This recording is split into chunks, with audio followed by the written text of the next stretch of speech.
The ultra-competitive Pirelli GT4 America Championship rolls into Watkins Glen this weekend for rounds 7 and 8 of the season. After trips to Sonoma, NOLA Motorsports Park, and VIR, the iconic track here in the Finger Lakes region of New York serves as the next stop on the season-long tour, and the 11-turn, 3.27-mile circuit is a favorite of fans and drivers alike.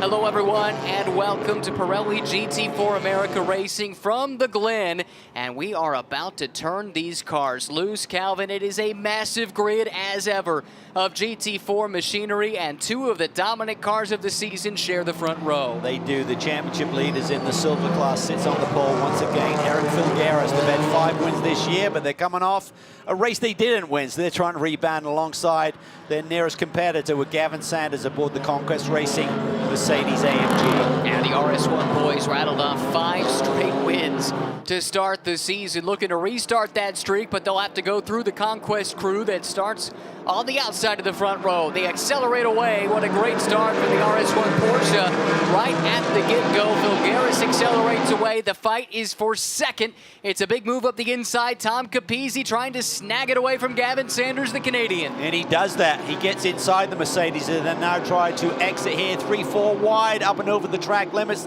They'll let that go on the opening lap for sure, but got to settle it down. Somehow, some way, that 4-wide situation settled itself out, and we stay green. 60-minute race. There will be a driver change right around the halfway, but no pit stops. Preserving these, at least for tires, preserving these Pirelli tires will be crucial in this race. Filgueras with a nice start, and look at this traffic jam into the inner loop for the first time. Yeah, Lau there aboard the Mustang there right in the middle of the pack has to give way there and loses a bit of time as they plunge down the hill down to the chute. Wild racing all throughout this field. 3 different classes separated by FIA driver ratings. That is tight. That's Kevin Conway working on Ross Schwest here in the fight for 4th overall. This is not for class position, mentioning those different classes. This is a silver car in Conway trying to get past the Pro-Am lineup, with Schwest currently driving that machine. Yeah, and Conway pretty bullish about their opportunities here this weekend. They made some little changes to that Toyota Supra. Should have more performance on hand for them. Trying to make his way through and get to those silver class leaders, Filgueras and Sanders. Conway, former NASCAR driver turned sports car driver. He and John Jesbray teamed to win the AM Class Championship last year, making the step up to the silver class, which should have the most experience and pace across the true driver lineup. And it's been a learning curve, but they're starting to find their stride, and the super package, as you mentioned, should be just that little bit more stout this weekend. Yeah, it's been very effective. In fact, Aaron Telitz has the pole for tomorrow. Oh, that was a big moment there by Schwest coming on the front straightaway. Not sure if he got into the wall or not. Well, one way or the other, it certainly halted his momentum, because here comes Conway up the inside for Schwest. Let's look at that. There is a mark on that left side. Yeah.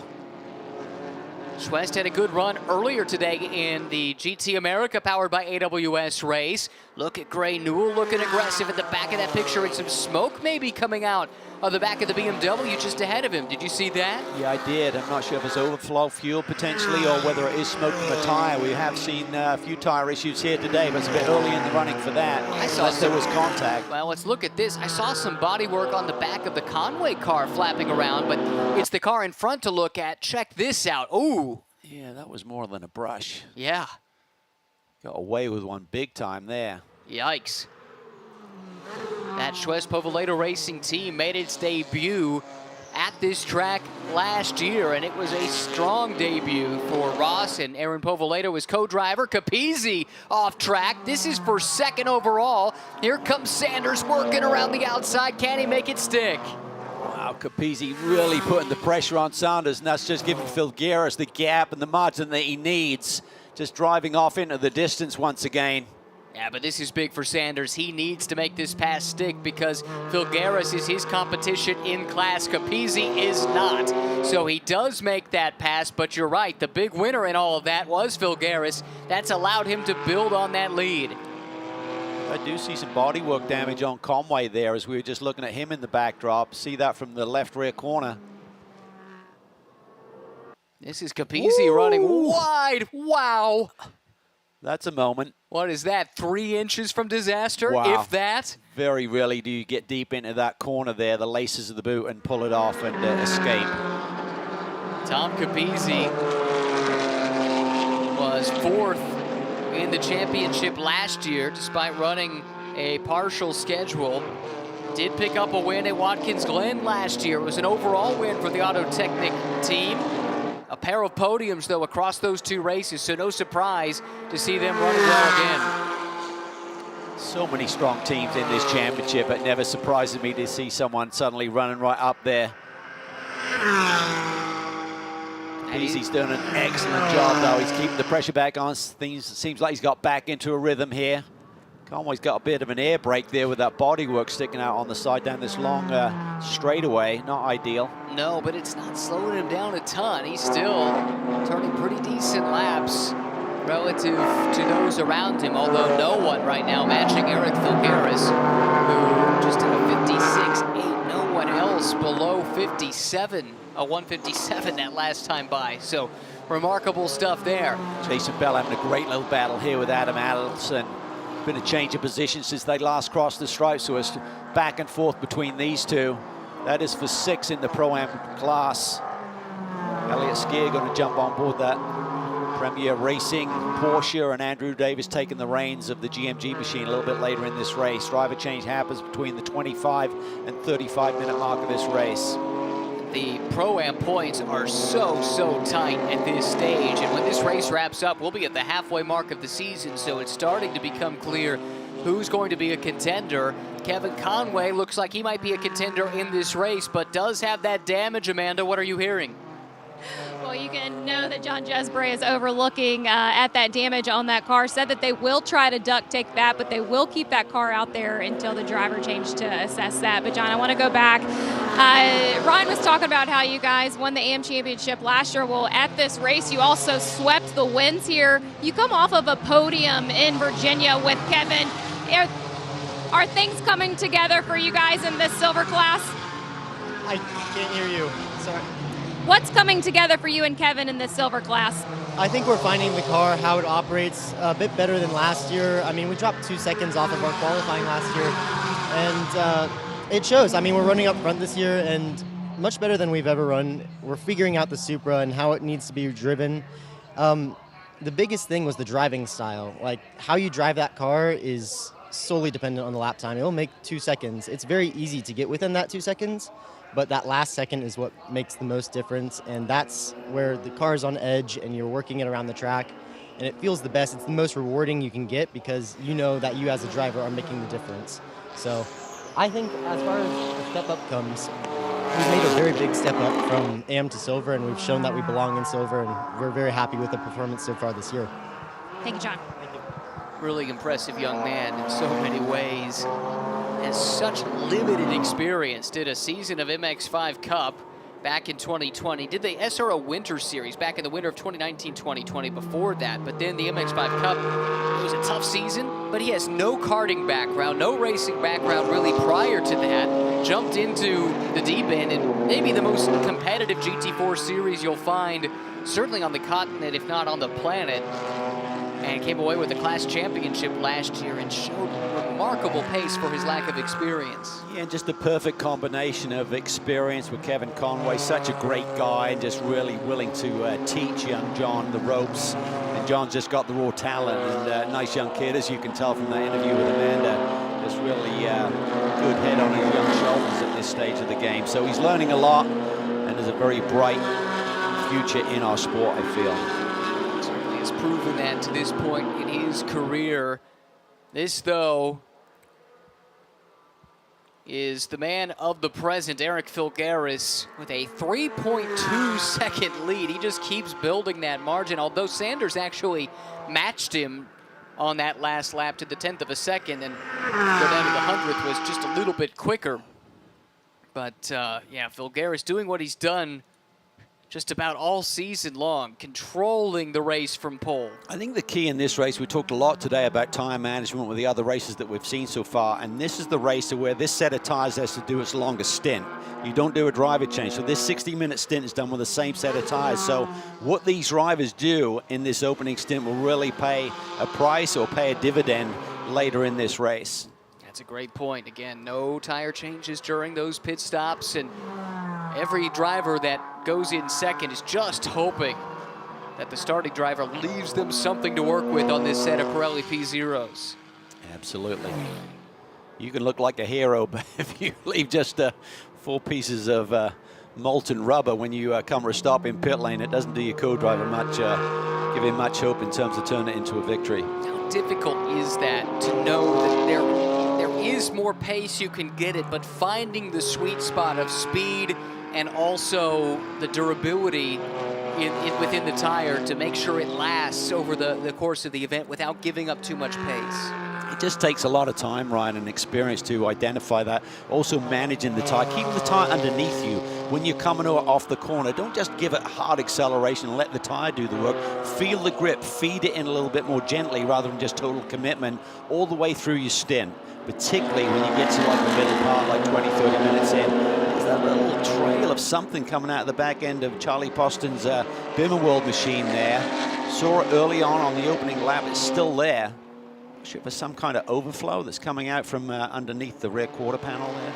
Yeah, it might be. What an impressive season they've had. They lead the AM-Class Championship. Charlie and his co-driver, longtime friend and team owner, James Clay, by 42 points at this stage. And they've won 3 of the last 4 races. In fact, when they have finished the race this year, they have finished no worse than second. Right. They do have the 1 DNF, though, in the second race at NOLA, or else that lead would be even larger.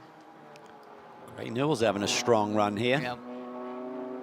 It's the team that's busy at the moment, running in multiple North American championships, as well as making their first foray over to the Spa 24 next week. Ian James taking his group over there in collaboration with TF Sport. Oh, and Newell now under attack a little bit. Justin Smith looking down to the inside. So Smith must have... Walker's got around Newell, I think. Oh, you're right. That was a change in position. Here's Walker, second in AM, up to 8th overall. Sabo's there, 10th overall, 4th in Pro-Am. He's having a solid day. Back to the heart of racing team, though, and that trip over to Spa. That's a really good lineup that they have, driver lineup-wise, and to hook up with TF Sport.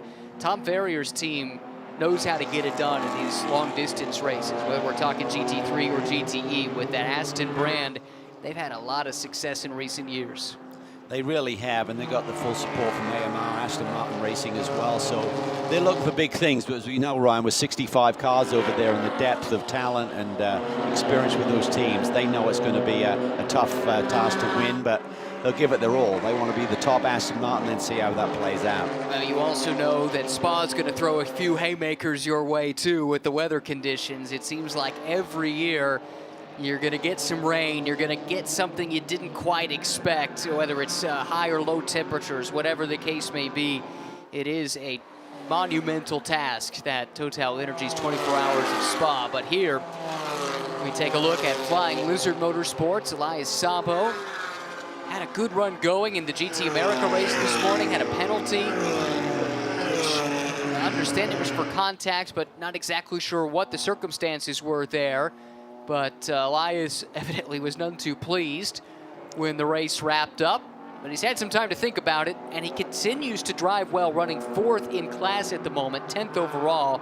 This is a driver who, along with Andy Lee, they have been coming into their own as a pairing within Pirelli GT4 America. They really have, and despite Andy having a ton more experience, I spoke to Stephen Costello, who runs the Flying Lizard operation and directs this car a little bit, and he just said, Elias is really getting a lot of confidence. He's starting to push Andy a little bit, who's his coach and kind of mentor, so that's fun. That makes you all dig that little bit deeper, and Andy had a solid qualifying run himself this morning that sets the grid for tomorrow. Look at what they did last year. It was a partial schedule, but no finish better than 9th in the races that they did, 6 in total. This year, they've only finished worse than 9th twice, I suppose, with a podium in the last race at VIR, as well as in the season opener at Sonoma. So they're figuring things out. Good fight here. Edgar Lau chasing Charlie Postins at the moment, not for class position, but this car that Lau is driving is really quick. We saw what Billy Johnson did in qualifying for race 2, right up towards the pointy end, and if Edgar can keep this thing in contention, then they've got a real shot.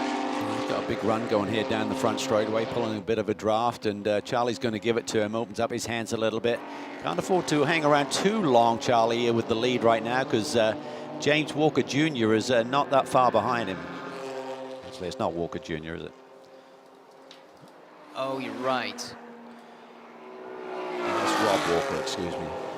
Now, I fell into the same trap, so apologies. James Walker Jr. back at 21st right now. They didn't get much running time yesterday. No one in this class did because of some weather. There was a lightning delay during one of their sessions and then torrential downpour during the second one. So everyone's track time was curtailed for practice 1 and 2 yesterday for Pirelli GT4 America. So that's Auto Technique Racing, number 53 with Rob Walker, sharing that car with Alex Filsinger. They're having a solid run here today, closing in on the AM leader. Yes, Charlie suddenly got a lot of heat from behind. Big mix up with the classes. You got 3 classes running all tightly together here, so that has to be factored in terms of your strategy and how aggressive you get. Keep it classy, as I say. Recognize who you're running against. 15 minutes into this, and approaching that pit window opening. That's when you got to start thinking from on top of that pit box. What can you do to give your guys an advantage? You think about, well, it's just a driver change, how much strategy really is in the pit stop. But we've seen it can be make or break how you choose to utilize your pit stop, where it puts you in traffic, what you're able to do on your in and out laps. Keep in mind, no tire warmers, doesn't really matter, there's no tire changes, but I mean, you have to be on it through this entire sequence, and then the pit work has to be good, and you can't run afoul of the minimum pit lane delta. Now, that can make a big difference, particularly when you're running so close on the racetrack by executing that. But it looks like Charlie's got his head down once again, got back into a rhythm. I think he got the message, listen, the next car behind you is for class position, so get your head down, try and hang on to that lead and turn it over to James Clay with that track position. That's the game plan. Filgueras has had his lead shrink here as of late, although that last lap he had the edge again compared to Gavin Sanders, but it's 2.8 seconds.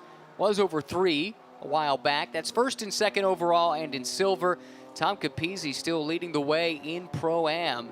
Auto Technic, a couple of cars running up at the sharp end here. This Walker car we talked about earlier, 7th overall, 2nd in AM, really well placed. And I think a lot of that for Filgueras, talking about the gap at the front, I'm sure he is smart enough and savvy enough in getting the information from the pit box to manage that gap, manage that pace. We're seeing problems here for Brian Putt.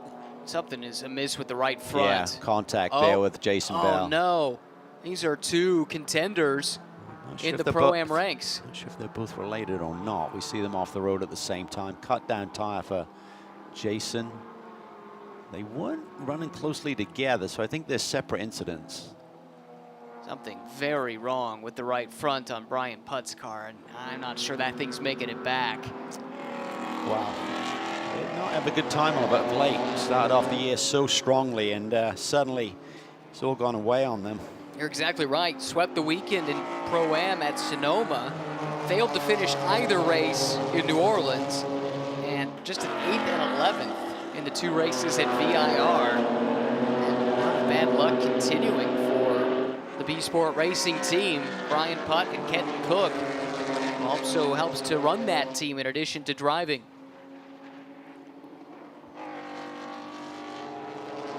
This is the battle for the AM lead. Let's take a look and see how this one develops. So I wonder if Jason slowed and then suddenly Brian had to take evasive action and just running over the curb, maybe it broke a toe link or something. when you're coming up through the S's there, you're totally committed. And it looked to me like the 15 car was taking evasive action to get around Jason, who had maybe slowed. Yeah, that's possible. This is Jason Bell trying to get that car back. He had been in the top 10 in class prior to this issue. This is really going to be costly. Both of these cars were in the mix for the championship in Pro-Am. Putt and Cook were fourth, 34 points back. And as for Jason Bell, it was a little bit further back, seventh, but only 54 points behind. You just can't stomach many weekends like this if you're going to come back from that kind of deficit. Yeah, they were about 3 or 4 cars apart in terms of coming across the stripe on the 2 corners before we saw the incident evolve. So I don't think they had contact. I think Jason maybe had that tire go down, and then he was slow. Brian had to run off the road to miss him possibly. Well, the good news is it looks like Brian Putt's car is out of harm's way, and that should allow us to stay green with just over 40 minutes to go. Let's hear from Amanda once again in the pits. Well, Ryan, I was walking down pit lane and saw an old friend of ours, Matt Travis, who was back racing alongside Alon Stad, and you were telling me the story of how this all came together, but you got the call, and what brought you back? Thanks. It's yeah, it's a lot of fun to be back. I'm thrilled to be back and you know, see all my friends here in the paddock. You know, thankful to Alan for the call. Be part of his AMAM campaign this year, and so honored to be a part of that. Looks like a good race so far. Everybody's spaced out. There's so much room for activities, so we're gonna have a great time. Just having a lot of fun, and yeah, thrilled to be back with you guys. You raced here a couple of weeks ago. What can you tell us about the track? And I know it's a different tire make, but any concerns on tire deck for you guys? No, you know, the car setup's been fantastic from the team, and it's handling really well.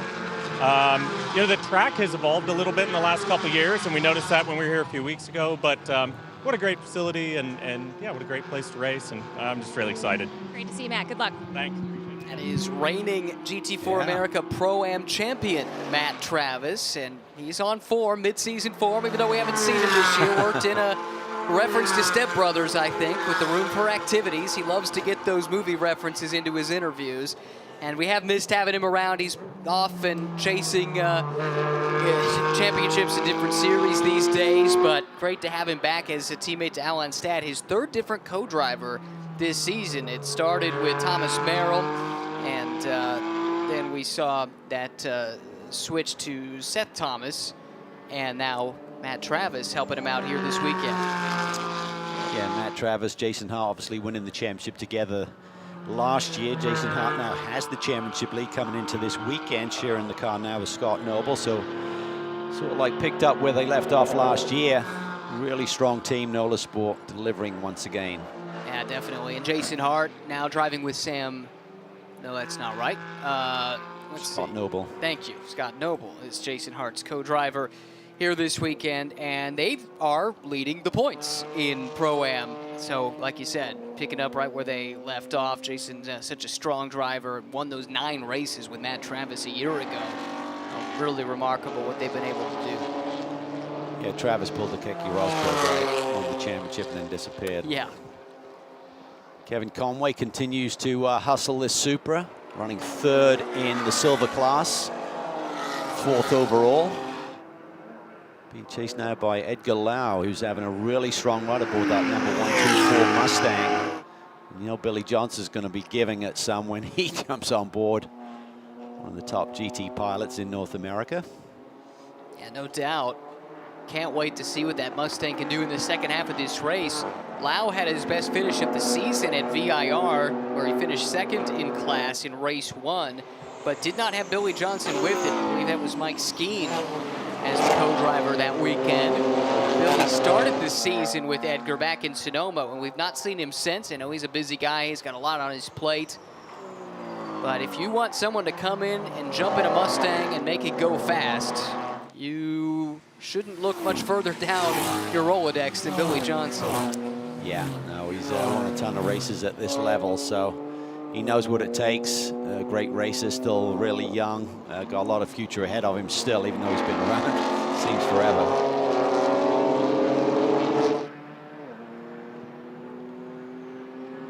Walker is really keeping the pressure on Poston. Has been really digging deep, trying to find a way through. This is a tight moment there into the inner loop between the 83 and the 888 machine. I believe that's Nelson Kaye. Man, it got even tighter on exit, working on Sean Whalen. Kaye made the pass. This car is a team car to the one that leads overall at the moment. Somehow those two made it work. Credit where credit is due. Yeah, it's, there's battles everywhere throughout. The depth of this field is just immense. There's racing room if you're smart, you know, right. And I think there's a lot of consternation after the last rounds of VIR where we had a few too many incidents. I think the law was laid down a little bit yesterday in the drivers' meeting, and all of the teams and the drivers recognize, I mean, you want to be running green flag racing. That's why you put all the effort into be here, and I think they've certainly kept their nose clean here today. It's been a big, big improvement. Yeah, based on the first 25 minutes, essentially, the message was delivered. It's been a nice start to this race after sloppy weekends at VIR and NOLA. Part of that is a byproduct of a very close, very competitive grid, and everyone knows every point, every pass, it all matters. But certainly to find that balance as we've had so far in this race, at least, that's been nice to see. Pit window due to open in 16 seconds here, Calvin. What do we see from a strategic perspective likely to unfold? Well, you're rolling the dice a little bit by staying out there, right? Particularly for our leader. You know that Stephen Mackler is one of the fastest drivers in this field, so you're certainly putting it in the hands of someone who's really, really quick. Some will be factored in if everyone stays out, where you then going to intermingle with the pack. So there's some software available to the team to really educate them and where they'll come out. We'll wait and see if he has the first trip in. Looks like he's slowing down tight through there. Yeah, and he's going to hit pit lane. Typically, this will cause a bit of a domino effect. Certainly in the Pro-Am classes, we expect to see as many of them as possible make that switch early to get the more experienced driver in the car. In the Silver and in the Am lineups, where there's less of a gap between the two drivers in the lineup, you have a bit more flexibility with your strategy. So I'm curious what some of the other Silver cars do. Sanders comes in. Looks like Conway has come in as well. So we'll keep a close eye on this. The RS1 crew will go to work. The Scotsman, Stephen McAleer, set to hop aboard the Porsche Cayman. Minimum stop time from pit in to pit out is 76 seconds, so it should be plenty of time. You're not allowed to change tires. You are allowed, as you can see, to monitor the tire pressures, make some adjustments there. And they'll be totally on top of this. Time management is a key around this racetrack. Ian James now jumping in. The heart of racing Aston Martin. Gray-Nill did a really solid job here today. Some crews will have a driver helper. Others will have the driver exiting the car help strap in the new driver. Both are permitted under the regulations. A couple more pit stops underway here. Further back, okay, here we go. McAleer accelerates away. What kind of time will we see? Well,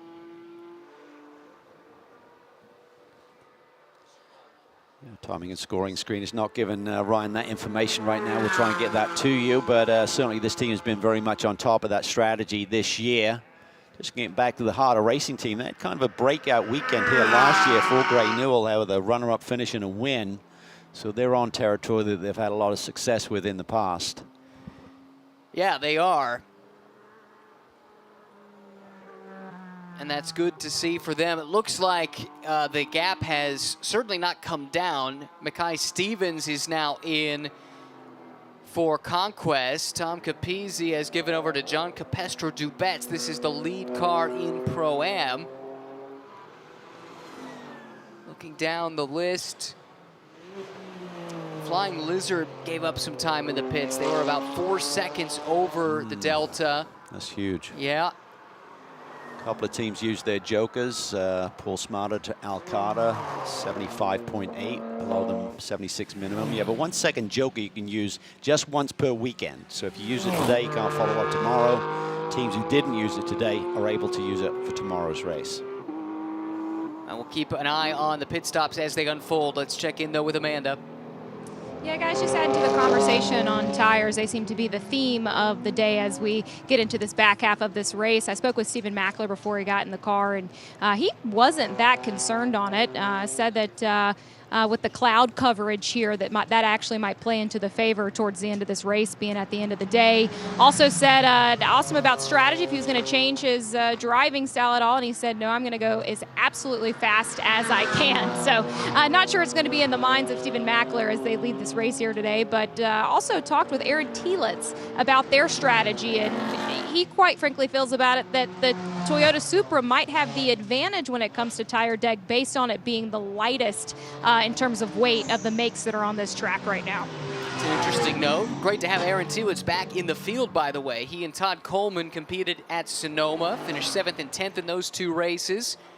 And it was always going to be a partial schedule. We knew that going in, but now back for the first time since the season opening rounds. And Telitz was rapid in qualifying yesterday. I'm excited to see what he can do coming through the field. Just an update on those pit stops. Vilgaris to McAleer was very clean, 76.9. Sanders to Stevens, they did lose a couple of seconds in the pit lane. It was a 78-second delta there in the pits, so that cost them somewhat. Everyone else pretty much executed at a good clip, it looks like, other than the Flying Lizard stop that we mentioned, and then a few using those jokers on their pit stops that first round. A few yet to come in, including our AM class leader. Charlie Postins will give over to James Clay. Rock solid job here by Charlie here today. Certainly setting the table nicely for James to try and bring it home, claim another victory, add to their championship lead. There's the man. Multitasker, has a very busy business world as well as his racing programs. These two have done a lot of racing together at the Nürburgring in recent years, but moving that program over stateside here this year. And they've had a lot of success, as we talked about. Points leaders in the AM class. Charlie has been excellent. Not exactly cut and paste in terms of the driver height, is it? No. See the seat insert went flying as James reached in there to get ready to rock and roll. James has the build of a football player, and there's a reason for that. It was in his background before racing. Nice clean start, just waiting for the seconds to tick down and be released. That's what you want to see. You got your service done, and now you just are waiting to make sure you don't go out under the minimum time. Out in front, McAleer will cycle through to the lead when it's all said and done. In fact, he should have just taken it now. I believe the car behind him, that's a new car to the championship, Indian Summer Racing. Seldorf driving at the moment. He still owes us a pit stop, but great to have some new blood coming into the championship. Team from not so far away from here. Had a lot of success running minis in SCCA club racing at the runoffs and things of that nature, among other programs. I think once things cycle through, I think McAleer should have about an 8-second lead, so to wait and see. Timing is going to cycle one more lap before we get the true picture. But rock solid day for that group once again. And no question about it. This RS1 team, they have just been on top of their game from the start of the season. And you just don't see domination like this with regularity. But there has been no answer for this lineup and the precision they've shown. They had the one miscue at VIR, and that cost them dearly. But at that point, it really just cost them a win. They already had such a sizable lead in the championship. It seems unlikely that that's going to be their undoing. And it didn't take them long to put that behind them. This has been a flawless execution so far. What a year for Stephen Mackler on many fronts, winning races in other GT4 championships, as well as leading a major GT3 championship here in North America. So a breakout season. We all knew his abilities. He's won championships here in North America before, but this has been a year to remember, even at this early phase of it. Francis Seldorf pits the Indian Summer car, so now everyone should have made their stop. And that means McAleer over Stevens is the fight for the overall lead, and it's 8.4 seconds between the two. Perfect execution from McAleer, who is on top of his game. The RS1 team did what they needed to do, and now we look a little further down to figure out where the fight is going to be. Tom Capizzi continues to lead in Pro-Am. That should be John Capestro-Dubets now, actually, in that card. The driver ID has not switched over. Now it does, as I say that. Good timing. And he has a healthy lead in his class, too. But Billy Johnson has the Mustang up into second in class and just turned the fastest lap of the race at a 1:56.1. And that is significantly faster than several of the cars in front. Yeah, and John Capestro-Dubets, we've got to let him settle in here a little bit, but his lap was a full second slower, so he'll certainly be getting that notice. He's got about a 6-second gap over Billy Johnson at this point in time, but a lot of time on the board to be eaten away before he can be thinking about claiming a victory. Yeah, so for Billy Johnson, the first task is to clear John Jesbray, not for class position. Jesbray right now third in silver. That's the Supra just up ahead, the Smooge Racing team with support from Tony Ave's operation. CrowdStrike fastest lap to Billy Johnson, and this is the Random Vandals car off in the tire barrier. Paul Sparta and Al Carter, the driving tandem here. This is another team that has simply been star-crossed this season. Spoke to Al earlier this weekend. He was very hopeful to get back on track here and said we need to bounce back and get some points on the board. Championship is just approaching the halfway point, so he's buried deep in there. Let's take a look. That's a cut down tire or a locked up tire. They've been a bit of both by the end of it. It's approaching turn 7, I believe. I gotta wait and see. It looks like that car cannot extricate itself under its own power, and we go full course yellow. And that means that 8.4-second lead for McAleer is gone. Several other healthy leads have gone away. And the race has gone up in smoke for Random Vandals. Yeah, take another look at that, I'm sure, but I'm not sure if it's a cut down tire, locked up brake. These cars do have ABS, of course, so that would be unusual to be locked up for that long, or whether it was a broken suspension piece where suddenly you didn't have to wait on that left front corner. It looks like it's obviously a drift there looking at it now, but he's obviously been in the fence as well, so.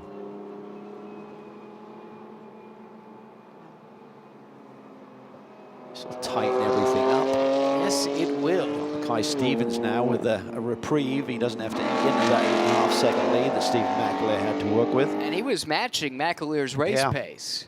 In fact, he was slightly faster. Let's not forget, we talked about the Pro-Am gap between Capestro-Dubets and Billy Johnson. That will go away, admittedly, with John Jesbray in between them. Well, I think Capestro-Dubets might have made the pass first, or at least that's how they're running. I think he was there already. Oh, I see, with Billy Johnson. I got you now. Yep. You are correct. So, yeah, Billy did not make the pass on Jesbray. My apologies. But, yeah, that definitely brings him right back into the mix. Ian James was running some quick lap times prior to the yellow. Doesn't look like there's a fight breaking out in the AM class with James Clay. He's going to have significant traffic between his first-placed AM class car and the second-place car, which Alex Filsinger is now driving, but he's back in 13th overall compared to Clay in 7th. But Jaden Lander in the Krug Speed team's debut this season has that car in 3rd right now in the AM class, 14th overall. That's impressive. Quick shout out to Ian James, celebrated a birthday yesterday. We used to call him the young Englishman, Ian James. I think I'll call him the middle-aged Englishman, Ian James now. Not the only English racing driver to celebrate a birthday yesterday. Yeah, I don't try to count them any longer. Ryan, but it's great to celebrate with you and the team last night. Enjoyed it, for sure. What a beautiful place to do it. Love coming up to Watkins Glen. Such a great track with so much history over the years. And it's one of those places, you walk by the grandstands and they've got pictures of the Formula One era here, or the IndyCar era here, or some of the Trans Am wins and things like that, and you can feel the history of the place as you walk around. It's special. I mean, I only raced here a couple of times, once on the short circuit in Formula Atlantic, and then on the full circuit in Camel Lights, as it was known back then, and but just thoroughly loved it. Just it gets you. I mean, it's real. It's hardcore. Takes total commitment. The track looks big when you look at it from the camera. When you drive around it in the car, I went around the circuit yesterday with race director Brian Till, and it's like, I said, man, this feels a lot narrower than I remember it being. You know? See the race vision powered by AWS statistics there. Look at the balance. BMW, Porsche, Toyota, all even in that overall top speeds category. It's very interesting to see. But yeah, this place, it's just a special place to come to, and the area is very much in tune with how significant motorsports is to the local economy here. And I mean, you could just feel that the locals value this place as much as the out-of-towners that are coming here to enjoy it. Yeah, just the history, just iconic, you know, just so, you know, the images of the Formula One Grand Prix being here for so many years, and just the legendary names that competed during that era, just fantastic. Looking at the schedule to come, and this series goes to the iconic venues on the continent. I think it has to be said, from Watkins Glen to Elkhart Lake.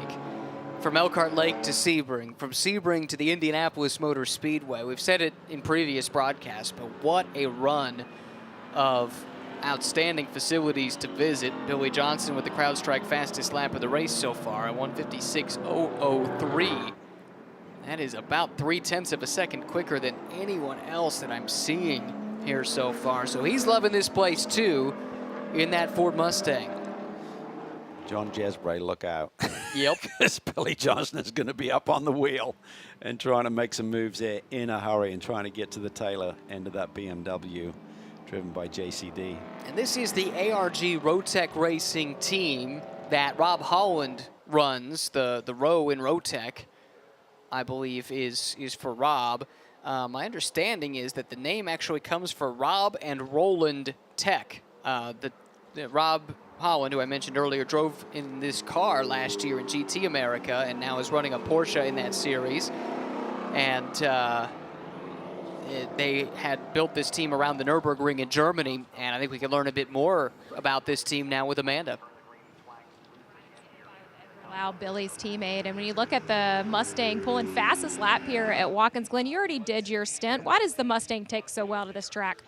You know, we don't have the fastest straight line speed, but Billy and I have been working really hard and getting the best balance of the car. So, you know, the straights are that much of the course, but, you know, we've worked on a lot of the corners, and now we have a really balanced car. And so, you know, Billy's putting out a really great job, and really happy to see the car up top. When you took in qualifying and you had practice time here this week, what's your development been as a driver? It's crazy. It's my first time at Watkins Glen, and you know, I was hoping for more track time, and every lap is a learning experience. And now to the race, you know, I think it's a lot of build-up to this race, and yeah, just happy to be here, and you know, you try and learn every corner you take. Thank you. I can enjoy the weekend. Saw a shot of Rob Holland, the team owner, over his shoulder there. Strong racing driver in his own right in GT America, but he also ran in World Touring Cars. He ran in British Touring Cars, done a ton of stuff at the Nürburgring. And this program here with Edgar Lau, the Hong Konger, who's come over to compete. Some extensive experience in prototypes, LMP3 in the Asian Le Mans Series, but now turning his focus here. They've had some good results this season. Yeah, solid group.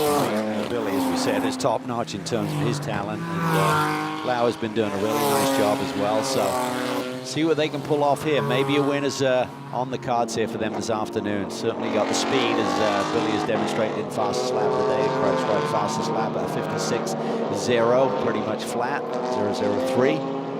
And he's only got one car between he and John Capestru-Debets, who holds down the lead for Auto Technique.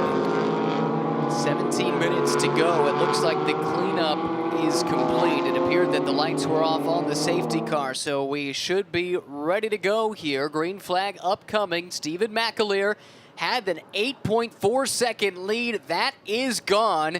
Mackay Stevens, the native of Chicago, he is right there on his tail as they enter the VP acceleration zone. McAleer steps on it, but Stevens, he's right there with him. The Porsche leading the Mercedes, then it's the Pro-Am leader in the BMW, John Capestro-Dubets. Remember, on these restarts, you can't pass until you get to that start-finish line, so even if you get a run on someone, you got to be patient and disciplined. Johnson couldn't get Jez Bray into one, but he's got him now. That turns him loose to chase down JCD for the class lead in Pro-Am. Beautifully executed corner there by Billy Johnson, just getting the tires clean, getting the front tucked in, getting the grip.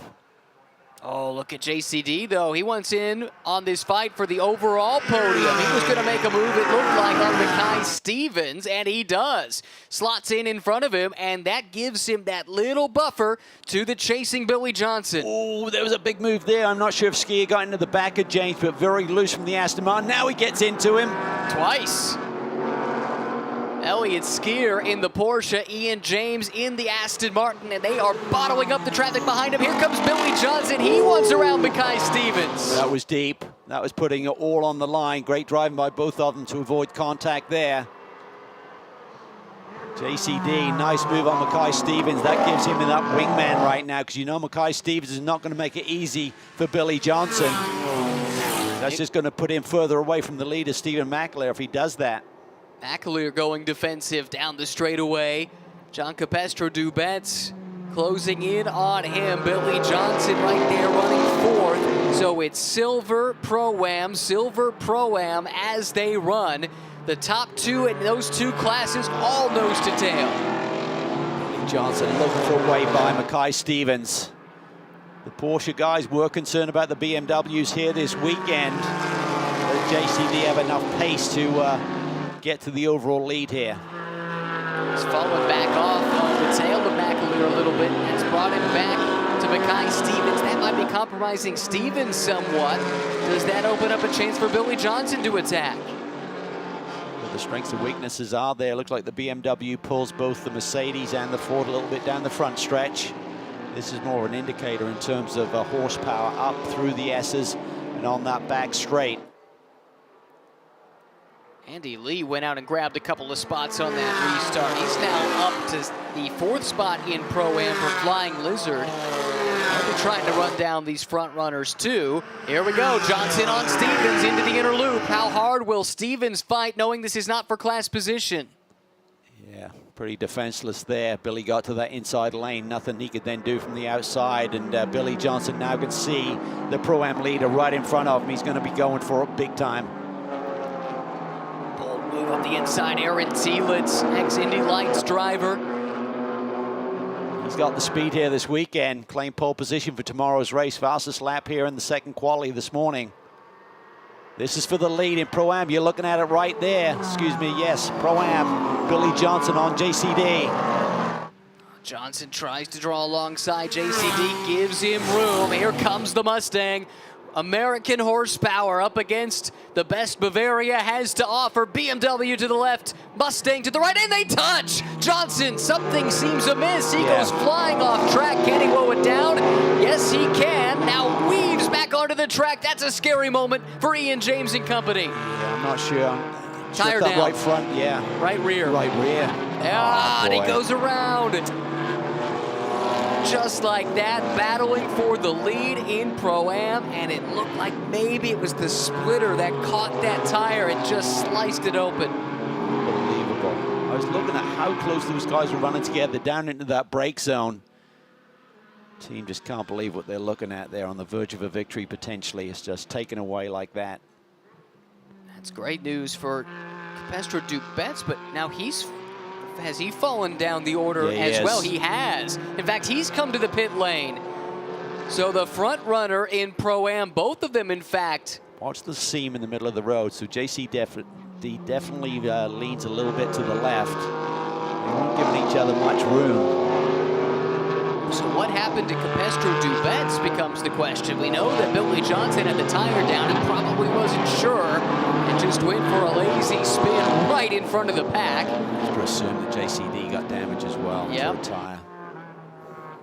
So that then promotes Ian James and Gray Newell to the Pro-Am lead, and Andy Lee is second, and right there on the doorstep. Oh, that's going to be a sensational battle There between it the is. two Aston Martins. Art of Racing and Flying Lizard duking it out for the lead. Meanwhile, John Jesbray has caught Mackay Stevens. That is for second in silver. And Elliott Skier not so far behind either. That's the black and bright yellow Porsche Cayman right there. That's the third place car in Pro-Am.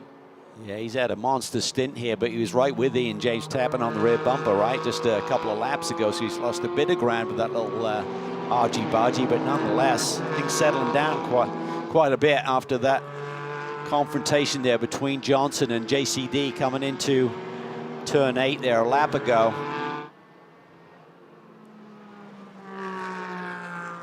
Andy Lee looking, trying to unsettle Ian James. He's just got so much experience though.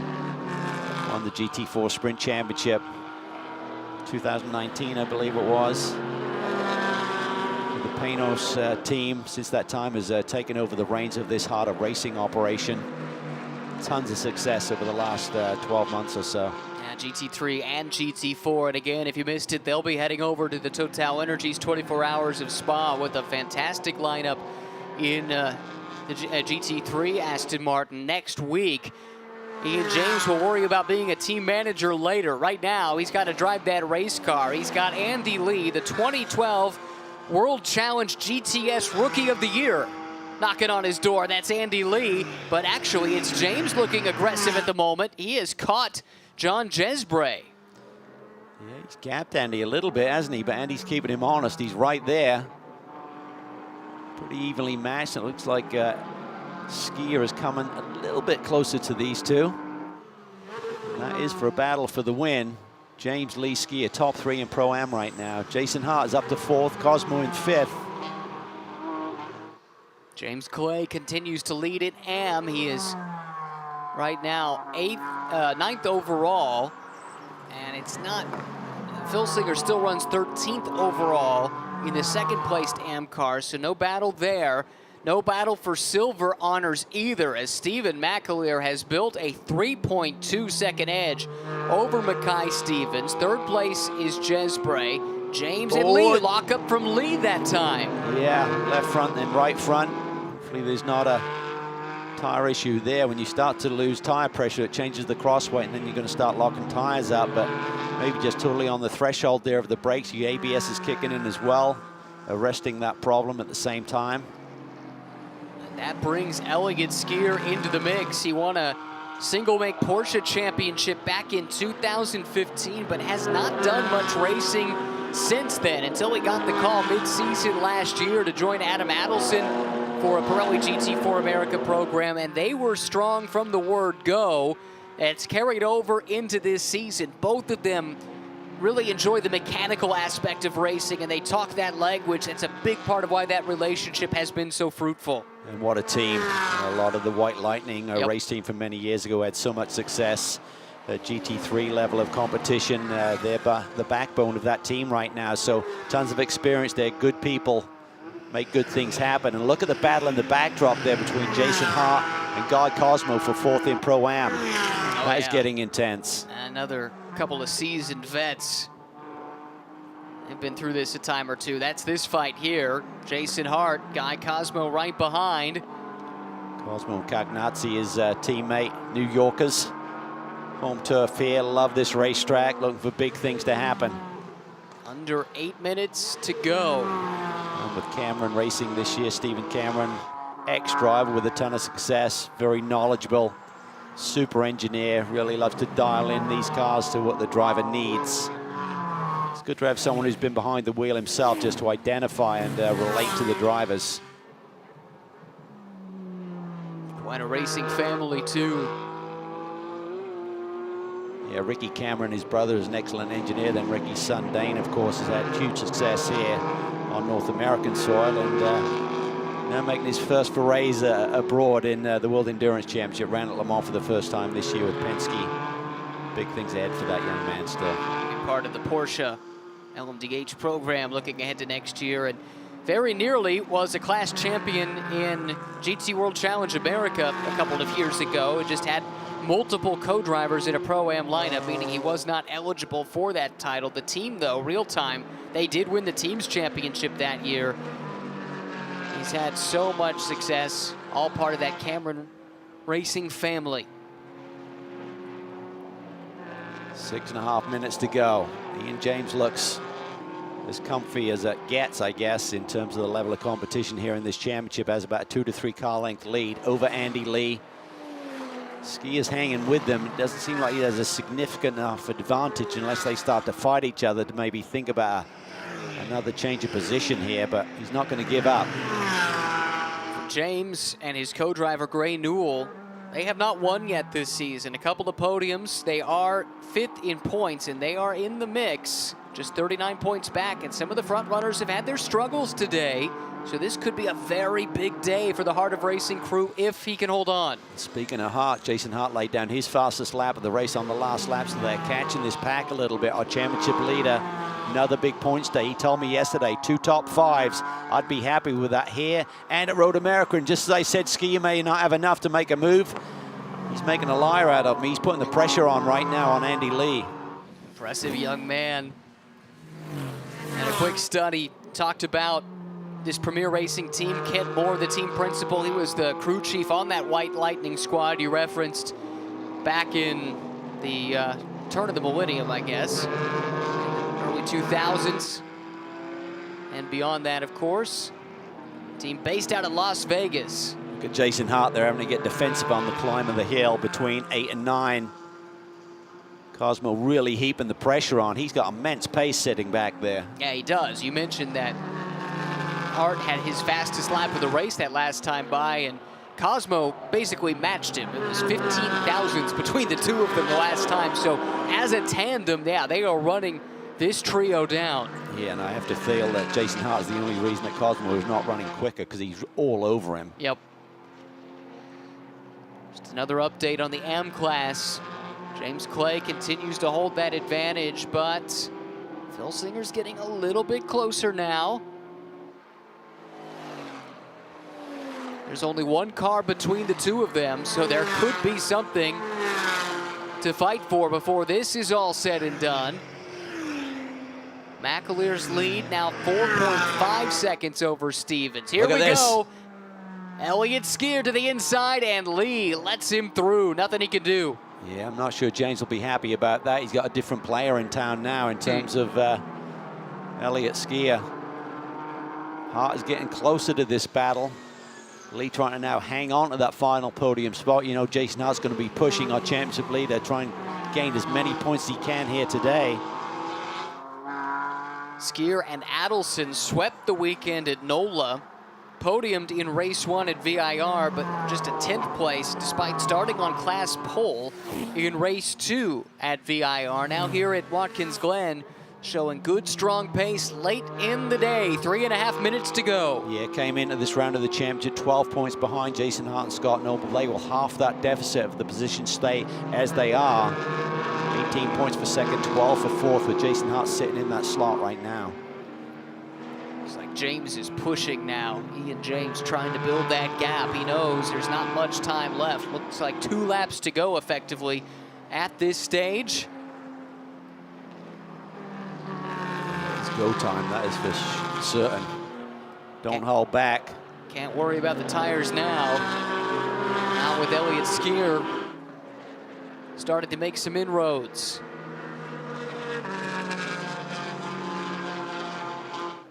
Yeah, I think it will be white flag next time by for McAleer and the rest of this field. Hart and Cosmo have now caught Andy Lee. That's going to be 3rd, 4th, and 5th in Pro-Am, all in a line. Yeah, Lee's going to have to dig deep here. You know how much he and that team and Elias Sabo want that podium run here this afternoon. No question about it. Who wants it the most? What it can sometimes come down to.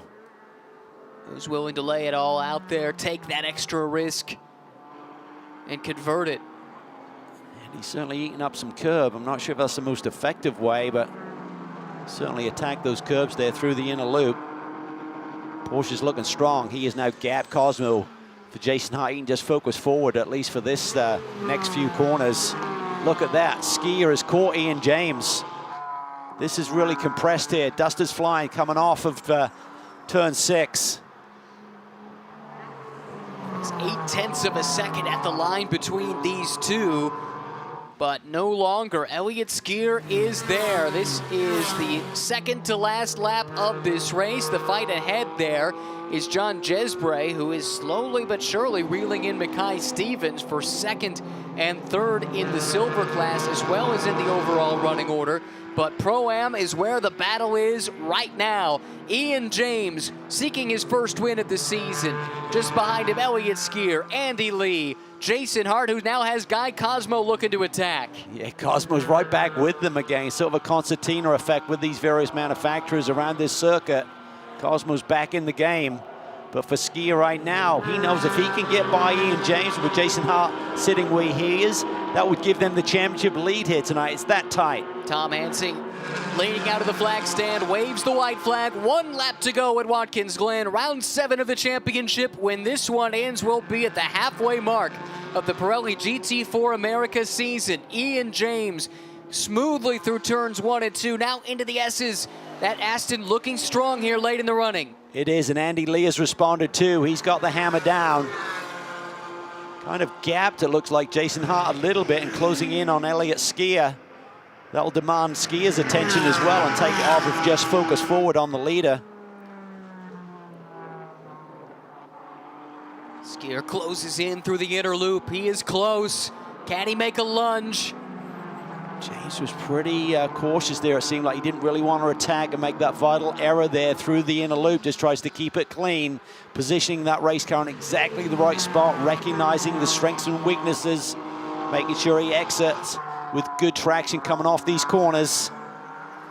That's turn 6, the laces of the boot down to the toe. Turn 7, so much elevation change through here.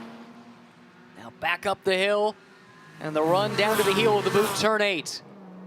Cosmo's got a run. Cosmo's got a big run on Jason Hart here. Hart's going to have to defend. Hart in the Nola Sport Porsche does defend. Cosmo late on the brakes. Can he roll enough speed to keep side by side on the outside? He cannot. He'll settle back in line. Hart again has to go on the defensive. Cosmo dives up the inside, and Hart parries the thrust. Crazy stuff there for the championship leader. Not so much at the very front of this field after winning 5 straight.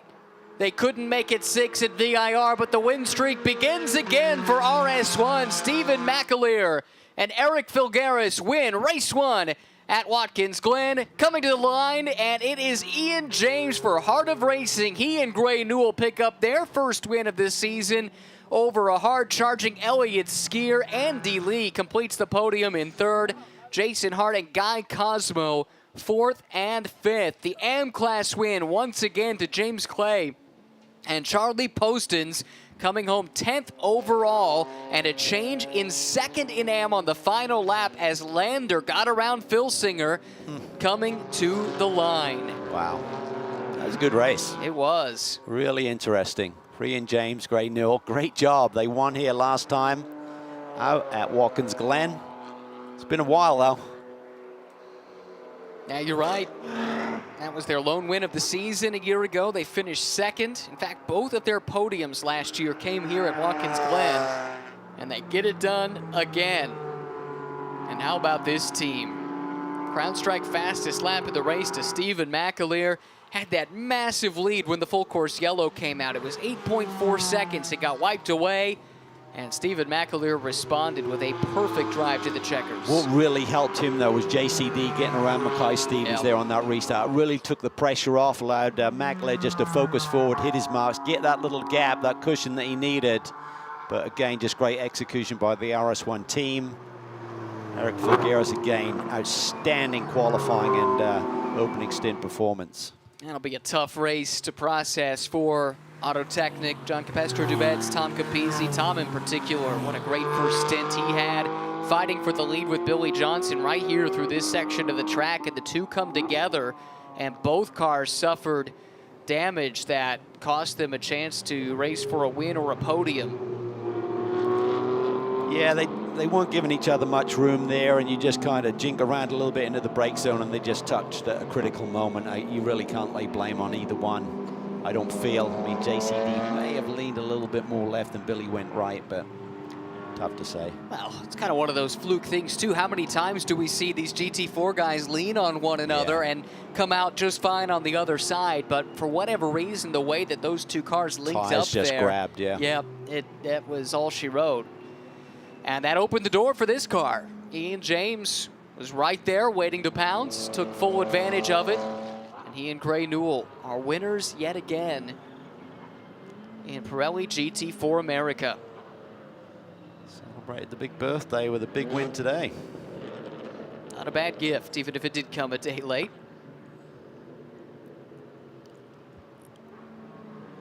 And, you know, as much as Ian is going to relish this win, I think it's seeing the improvement of Gray Newell, who he's been coaching for the last several years, who he drives alongside, that is going to make him just that little extra bit happier for the performance. Gray's improvement continues to be noticeable as the season goes along. Pirelli GT4 America Race 1 results. Filgaris and McAleer win number 6 of the season out of 7 races. Gives you some idea of how dominant they've been. Stevens and Sanders, they've been best of the rest all season. That continues here today. Conway and Jesbray did show some fight today, bring their Supra home in 3rd.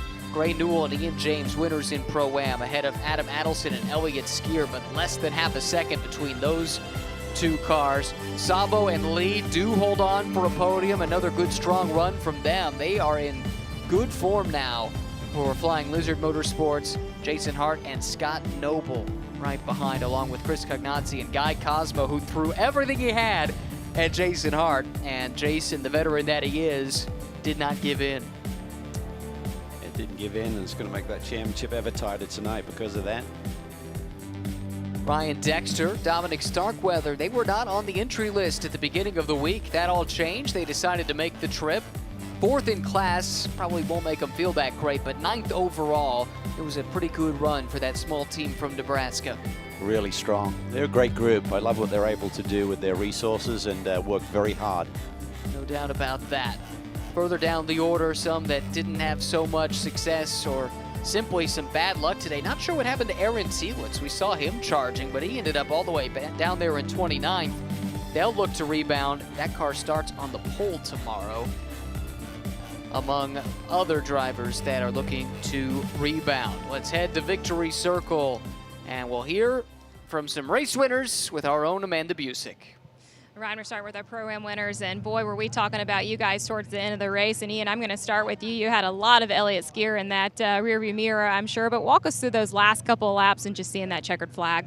Well, you know, my race was made by the great start by Gray, put me in a position to bring this one home. But yeah, they were catching me at the end there, and I knew where I was quicker to defend them, and I just trying to look after the tyres. In the last couple of laps, I got a bit of breathing space, but what a great feeling to come here and win at Watkins Glen. Ian talks about the start that you had, and we chatted on pit lane about how you guys love this track, walking in here as last year's race winner. Is that extra motivation, or you feel like you just have that extra shoulders on your coming into this win?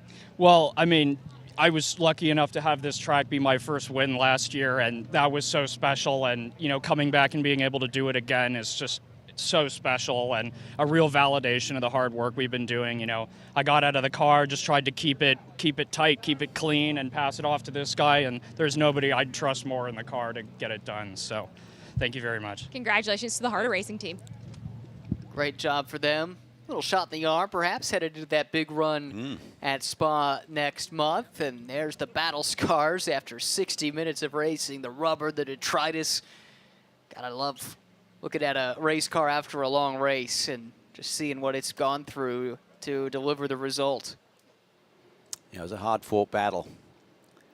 I mean, they caught a bit of a break with some of the attrition and cars having problems, but nonetheless, they were very, very competitive. And as Amanda alluded to, coming off a very strong weekend last year where they were defending race winners.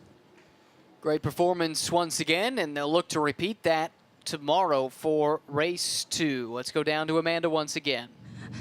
Well, James was just on his phone. I was like, who are you actually calling? And he said his teammate, because we're missing Charlie. But I did talk to him on pit lane, and he was saying that the race for him was just, it seems like the BMW fits well for this course. And can you back up that statement? Well, I think we certainly did well in a BMW today. I'm still waiting to see a BMW at the front of this field, and I haven't seen that all year. So, there is that. But certainly more than other tracks we've been to, I think this course suits the BMW. The Bimmerol guys gave us a great car. Charlie did an awesome opening stint.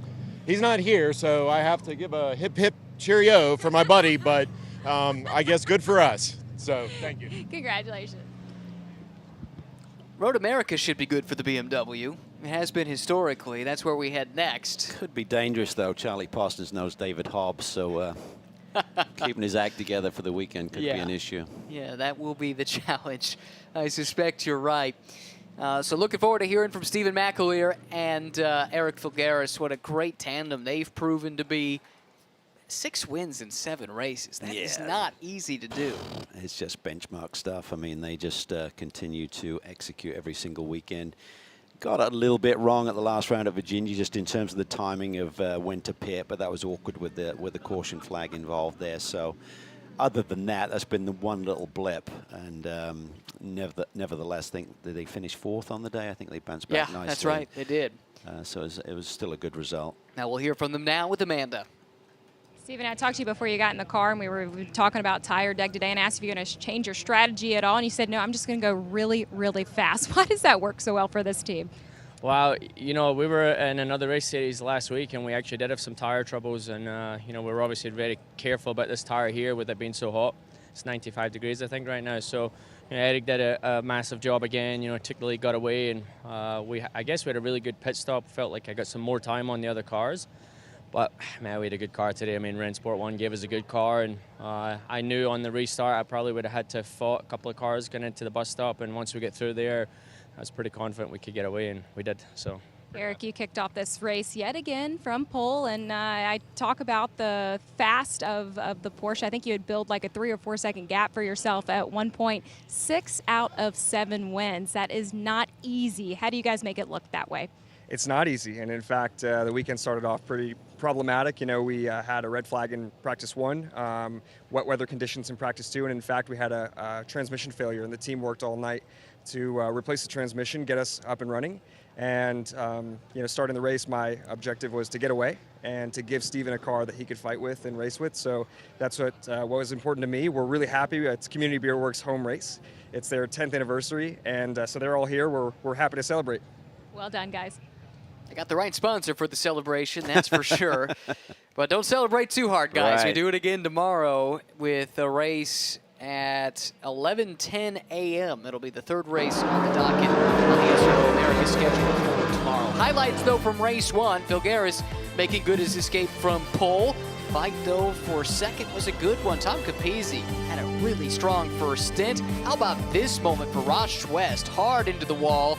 Then Capizzi, this was maybe the one downside of his stint. He goes for a wild ride, but he kept it on track. Yeah, plenty of close moments, and we saw some teams have issues there. Brian Putt, we think he just clobbered a curb and maybe broke that front toe link there. At the same time, Jason Bell is limping with a cut-down tire. 2 championship contenders in Pro-Am that had some problems there. Good, strong fight further back in the field. Nelson Kaye and Sean Whalen fighting for position in the AM class. This brought out our lone full course yellow. The team thinks possibly a tire going down sent Al Carter into the wall. Then this big moment here, Billy Johnson and John Capestro Dubets fighting for the lead in Pro-Am. Neither would finish. Yeah, just a slight brush, but Billy cuts down that right rear, goes for a spin, evasive action there by Skier. He survives that moment. Everyone gets through, but at the end of the day, similar result, right? Yes, indeed. For the 6th time this season, Filgaris, McAleer, and RS1 take the overall win, and they do it this time in round 1 of the weekend at Watkins Glen.